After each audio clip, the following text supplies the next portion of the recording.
We are now live. So we'll call the meeting to order. We respectfully acknowledge that the County of Haliburton is located on Treaty 20 Michi-Saugig territory and in the traditional territory of the Michi-Saugig and Chippewa Nations, collectively known as the Williams Treaties First Nations, which are Curve Lake, Rama, Hiawatha, Alderville, Scugog Island, Beausoleil, and Georgina Island First Nations. We acknowledge a shared presence of Indigenous nations throughout the area and recognize its original Indigenous inhabitants as the stewards of its lands and waters since time immemorial. Could I have a mover and a seconder to adopt the agenda for today? Member Kennedy and Member Donald. Thank you. Be it resolved that the, be it resolved that the March 10th, 2025 Land Division Committee agenda be hereby approved. All in favor? That's carried. Is there any declaration of pecuniary interest or general nature thereof today? Hearing none, could I have a mover and a seconder to adopt the minutes of February the 10th? Member McKelvey, seconded by Member Snyder. Be it resolved that the minutes of the Land Division Committee meeting held February 10th, 2025 be approved as printed and circulated. All in favor? That's carried. So we'll move into our applications for consent. The first one being Cook to sever a new lot. Okay, thank you, Madam Chair, and I'll share screen and walk committee through the application.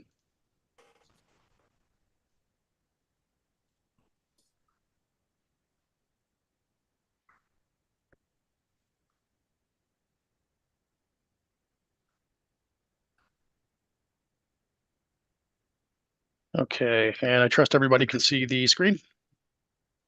Okay.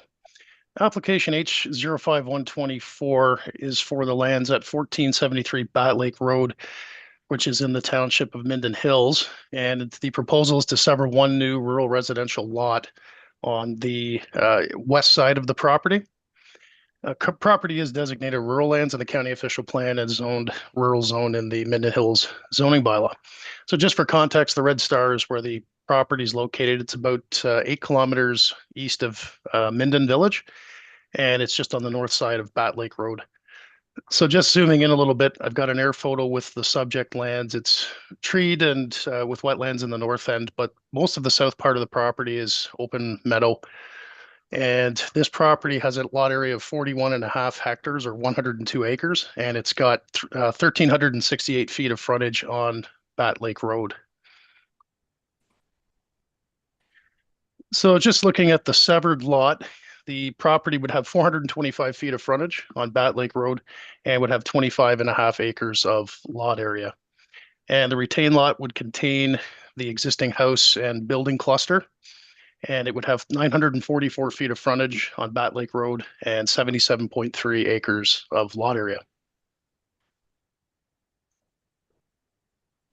So Minden Hills Council endorsed this application previously. We did not receive any public comments as a result of the circulation or from agencies. One piece of correspondence that was received late last week was in regard to Bat Lake Road. And just to briefly summarize, when the application went to Minden Hills, it was unknown of whether Bat Lake Road in front of this property was a forest road or if the road allowance belonged to the municipality. The surveyor did do a draft plan, which was attached to the report, and the surveyor pulled the parcel register, which I sent to Carol Jameson's office for review.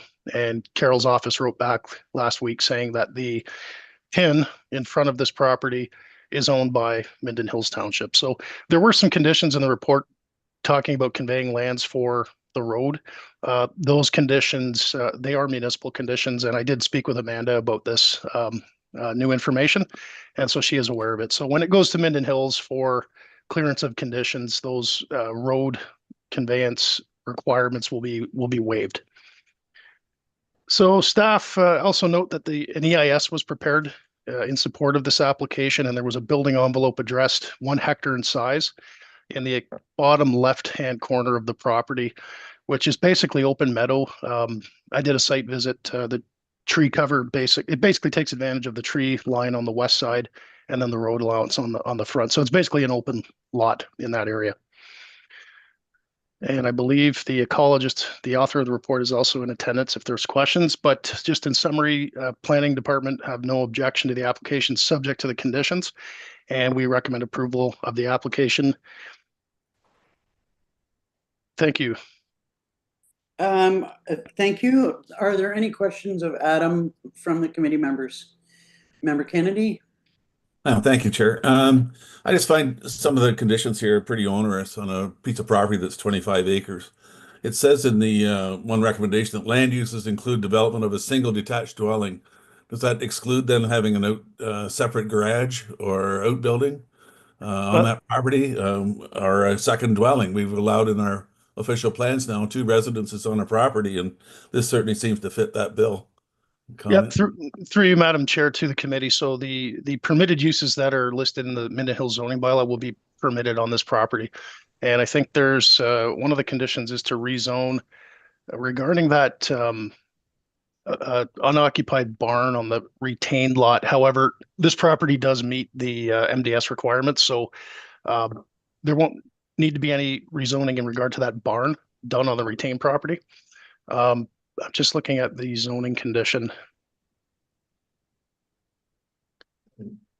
So the main component of the rezoning here is just to identify the wetlands and the buffers that the EIS identified, but there's nothing in this set of conditions here that would limit uses on the severed lot in the future.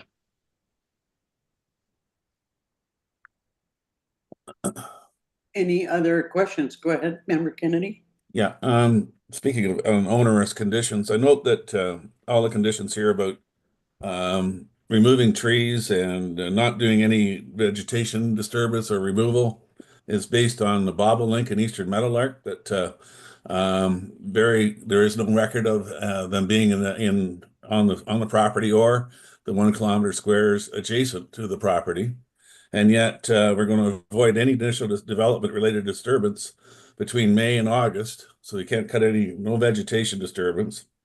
You can't cut a tree between the 15th of April and the 1st of October. And you can't, what was the other one? There was trees. And, no tree clearing. And also, I also note that they're recommending that exterior lighting have motion sensors with downward facing directional lighting to avoid negative impacts to nocturnal wildlife. I find that we seem to be getting a little overboard on some of this stuff when there isn't even these birds there's no evidence of them ever being here. It's very, actually they say there may be areas of the pasture where nesting would be more likely to occur than others, if at all. So I just find that it's no wonder people are having trouble trying to sever lots and build a house. Looks like you got about 6 weeks here to dig a hole in the ground and get the framing up. Forgive my attitude on this one. The more I read, the more I was getting, my God. Through you, Madam Chair, I do have Mike Francis is the author of that study. So perhaps when we finish the rest of committee questions, Mike can address some of those Member Kennedy's comments. Just for land use planning perspective. So when we do these environmental impact studies, we don't get into zoning when we're talking about tree removal. It would be a component of a development agreement. And this property might not be developed for another 5 or 10 years. It's just a flag so that when future owners do want to build, that they've got that guidance document in front of them, which says, here are the things you should and shouldn't do on the property. Now, yeah, I've talked to a few people about that tree clearance provision, and what it really means is that if anybody's going to build on that lot in the future, they need to time their construction and tree clearing so that they can get the trees cleared, and then when the spring comes, they're ready to go. So it will take a bit of forethought, but in this case, that severed lot, I mean, it's open field, like the entire 2 acres or 2.5 acres is open field. So a lot of these mitigation measures might not even apply. But again, I'll get Mr. Francis perhaps to give more detail response on that. Is there a dark sky policy in Minden? No, there's not. Okay. I'm sorry, Tammy, you said there isn't? No, we don't have a policy.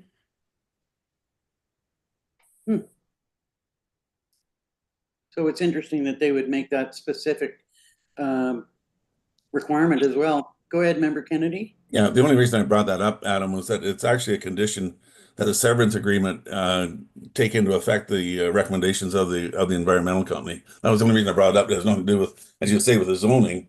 It's just that it is a condition of the Land Division Committee going forward. That was why I asked the question. Yeah, no, through you, Madam Chair. No, very good question. And like I said, in this case, I think that severed lot, once if this property is created, and the new developer comes in with the recommendations and the consent agreement in hand, I think a lot of it's going to be not applicable to this property just because it's not treed. Any other questions for Adam? Okay, is the applicant here as well, Adam? Yes, we have Mike Francis, who is the author of the environmental study. The list of speakers also mentioned the applicant as well. Yes, I did not see that he's in attendance. Okay. If you want to bring Mr. Francis in then. Sure.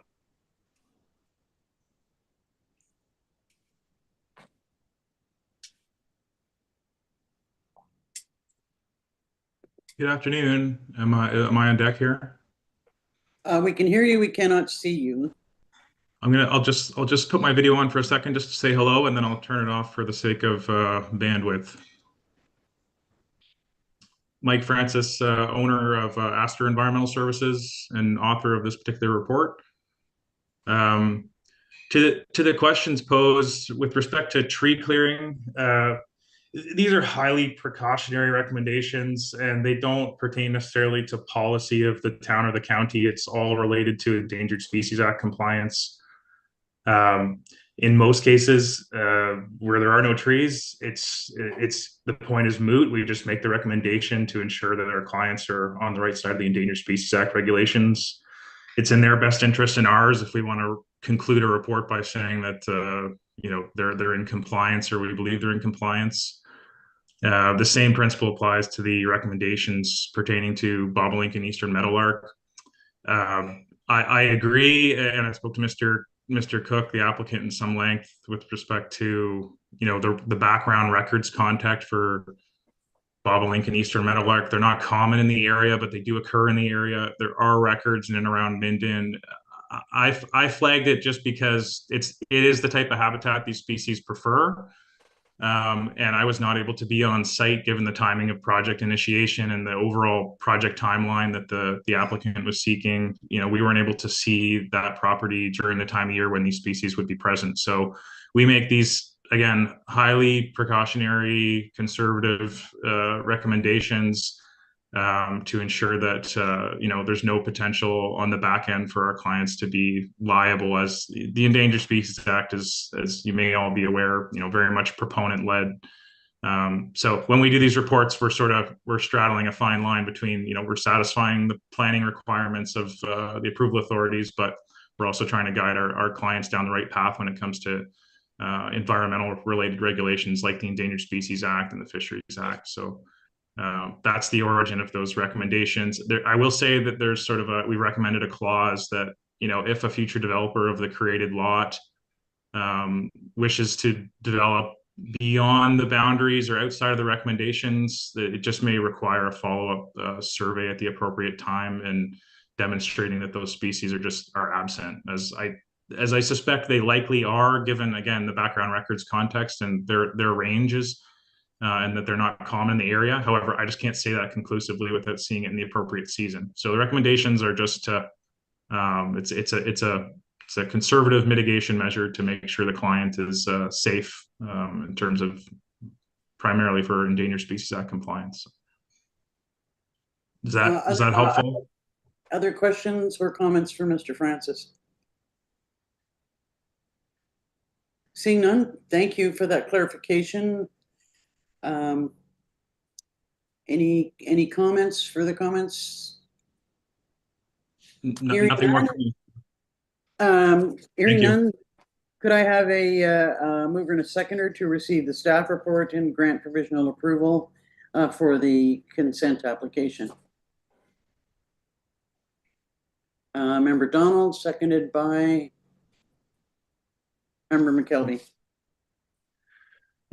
Be it resolved that the Land Division Committee of the County of Haliburton received the staff report related to application for consent H05124, and that the Land Division Committee for the County of Haliburton grant provisional approval of application for consent H05124, subject to the conditions outlined in the staff report.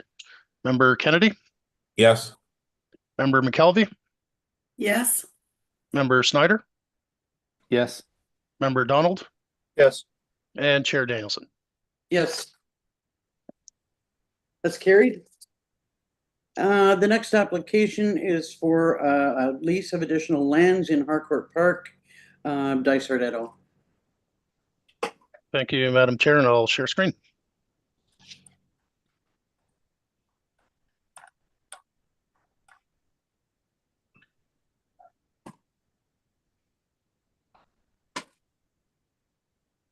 Sorry, this menu bar is in the way here. So application H00125 is for 2097912 Ontario Inc. And this is for a long-term lease of the shoreline road allowance in front of the leased property at 1047 Kildare Lane. And this is on Allen Lake in Harcourt Park. Subject land is shown approximately where the red star is. So it's just northeast of Harcourt in Dysart.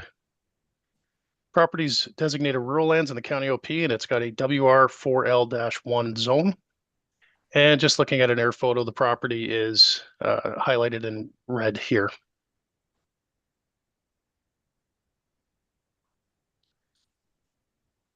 So as noted, it is to basically to create a long-term lease of the shoreline road allowance, which is in the process of being transferred to Harcourt Park. And then what would happen is the long-term lease of the abutting shoreline residential property would be consolidated with the lease of the shore road, all under one consolidated lease. And that's just in the event that the owner wishes to do any construction or additions on the cottage in future, they will have a appropriate lease of the property. So Dysart Council has endorsed the application. We did not receive any comments from the public as a result of the circulation. No other comments were received, and staff have no objection to the application, subject to the conditions in the report, and I'd be happy to answer any questions. Any questions for Adam? Hearing none, is Mr. Bishop here? And possibly wish to make any comments? Yep, Mr. Bishop is in attendance. We'll bring him over.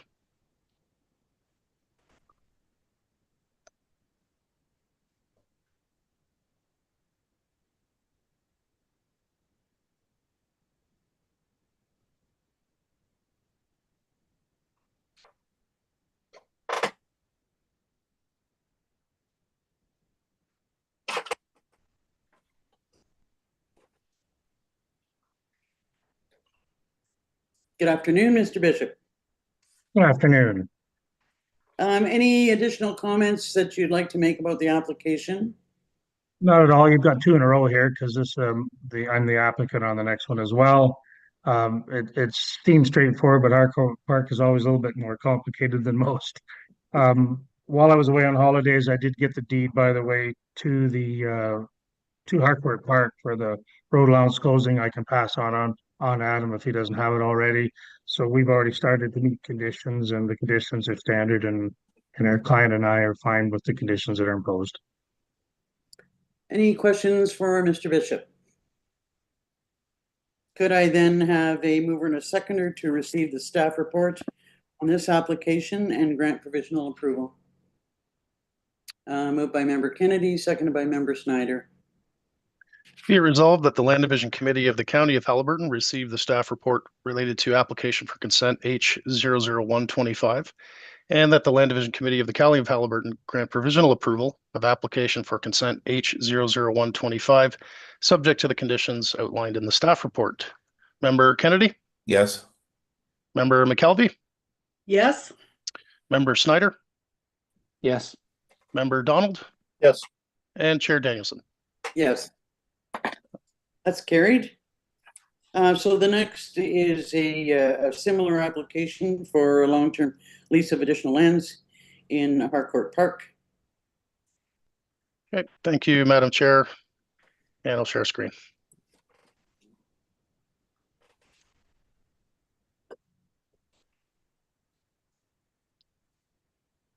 Okay, so moving next door, H00225 is for the lands of Scripchuck, and it's at 1252 Allen Lake Drive, Municipality of Dysart. And it is again a long-term lease of a shore road allowance. Designated properties designated rural lands in the county OP and WR4L1 in the Dysart zoning bylaw. And the property is just next door here. And there was also site pictures in the agenda package as well for committee. So again, very similar to the last application, the existing upland area is leased and the application would create a new long-term lease over the shore road allowance and then consolidate the entire parcel into one lease.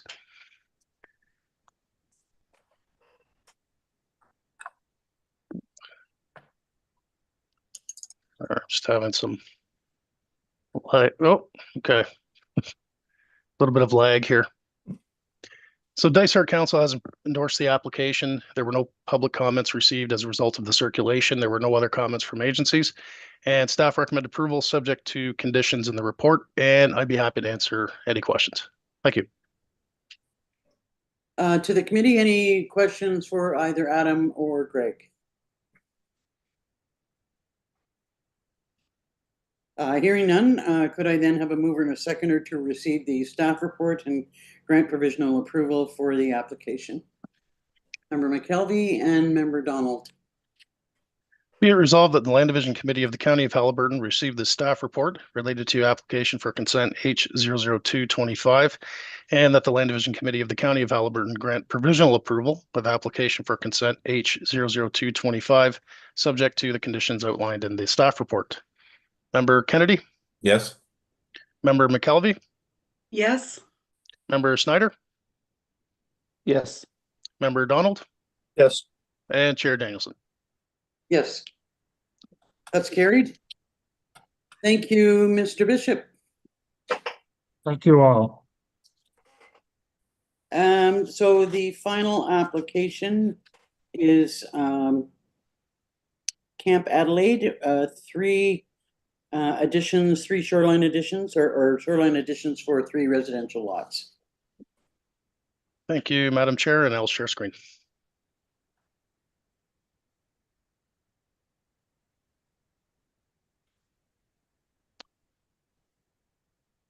So the proposal before committee today is for 3 lot additions from Camp Adelaide, which is shown in the heavy red outline here. And Camp Adelaide is just southeast of Haliburton Village on Highway 118. And there are 3 benefiting lots which are circled here on the north shore of Black Lake. And just looking at this air photo here, so they are very, very small lots. There are building encroachments onto shore roads that are not owned. There are conditions in the staff report that will deal with conveying the shore road lands as well as the lot addition lands. So just using this air photo, I just wanted to show committee that it's a very, there's a lot of building encroachments and so on, and these lot additions will actually remedy a lot of that. So, sorry, the subject properties are 1145, 1139, and 1129 Black Lake Trail. Sorry, I seem to be having some lag here with my PowerPoint.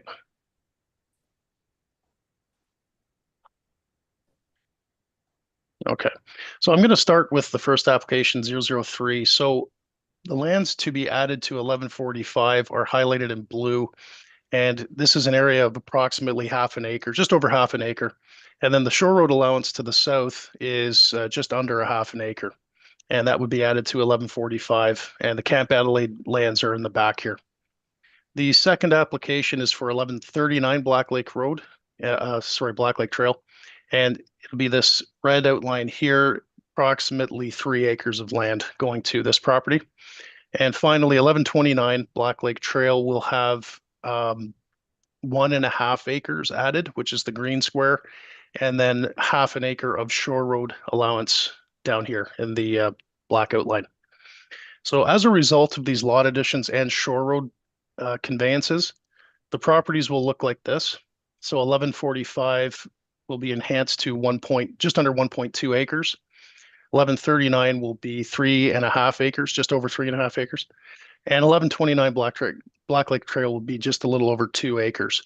And finally, these two properties on the ends will now have shoreline frontage of 62 and 60 meters on Black Lake. And it will cure those building encroachments that are on the shore roads as currently.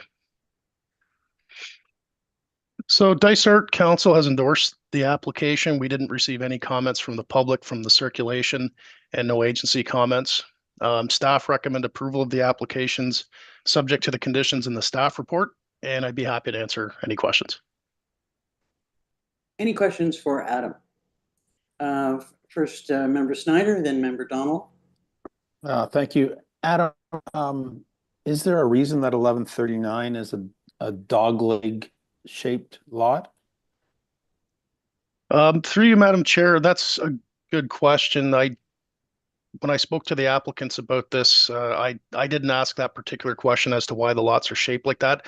There are no buildings or structures back into the depth of these properties. It's all just kind of hilly hardwood bush. So I don't know why the configuration of the L shape. Okay. Is the owner present? I do not have anyone here for that application. Okay. Next was Member Donald. That was basically my question. Why would the difference in areas being added? Member McKelvey. Just the access. I know Dysart's put it in there where they have to provide proof that they have an existing right of way.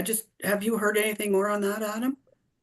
So through you, Madam Chair, I spoke to Mr. Short back just after Christmas, and I had asked him whether these properties have access across the Camp Adelaide property to get out to 118, because if not, we should group a series of rights of ways in with these applications.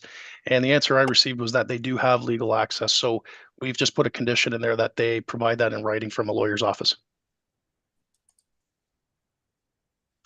Any other questions, Member McKelvey?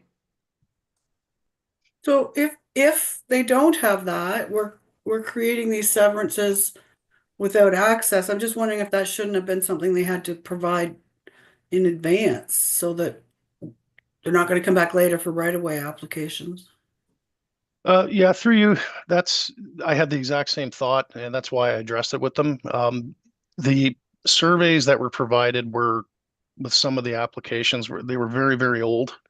It could be that they've got and I'm speculating here, it could be that they've got a blanket right away over the Camp Adelaide property, but if that's not the case, they would have to come back, or if a lawyer cannot determine that there is right away, that they will have to come back and shoot a new reference plan along that trail out to the highway. So if that's the case, they will be back before committee. Could the application not be given provisional approval subject to? Yep. Yes, Madam Chair. So that's what we've done is just as precautionary is we've put conditions in there that they provide verification that they have right of way. And that is a condition of this consent. So if they don't have it, they have to come back and apply for it. Otherwise, the consent will fail. Is that satisfactory to the members? Okay. Given that, if there are no further questions and the owner is not here, I thought he was scheduled to be here. Could I have a mover and a seconder then to receive the staff report and grant provisional approval based on the conditions that we've received? Moved by Member Kennedy, seconded by Member Snyder.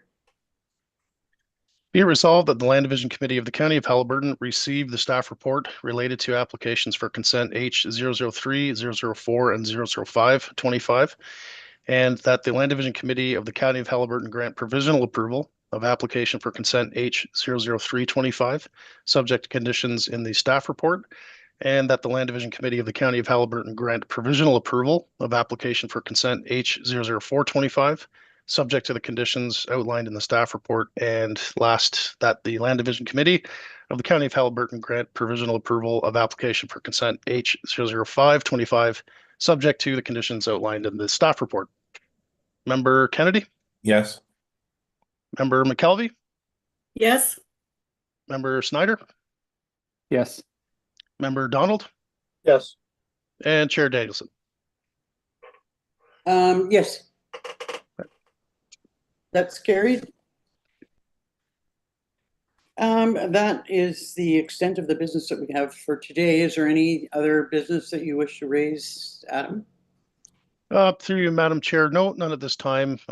We are looking at, I suspect, 3 or 4 applications for next month. And with these applications today, we're up to 15 for the first quarter.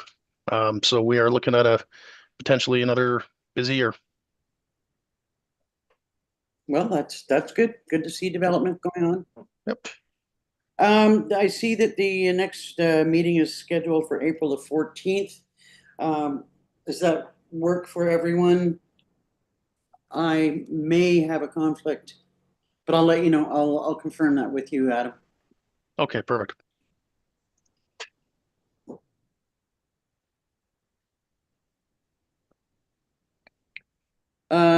Hearing no other business, then could I have a mover and a seconder to adjourn? Oh, you had a question? yeah, if you don't mind. Just if you have a conflict, are we going to suggest a different date? Not if all the other members are available. I mean, we could, but we have a vice chair. So, you know, I would see that the meeting will go ahead. I'll try and rearrange things. Okay, thank you. I just got this sneaking suspicion that I've got the time wrong on the other meeting. So I'll check it and just confirm with everyone. Okay. So motion to adjourn.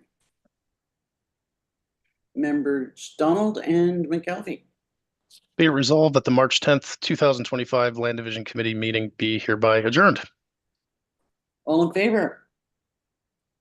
That's carried. Thanks, everyone. Thank you. Have a great afternoon. Okay, Enjoy the everybody day. have a good afternoon. Yep. Bye now.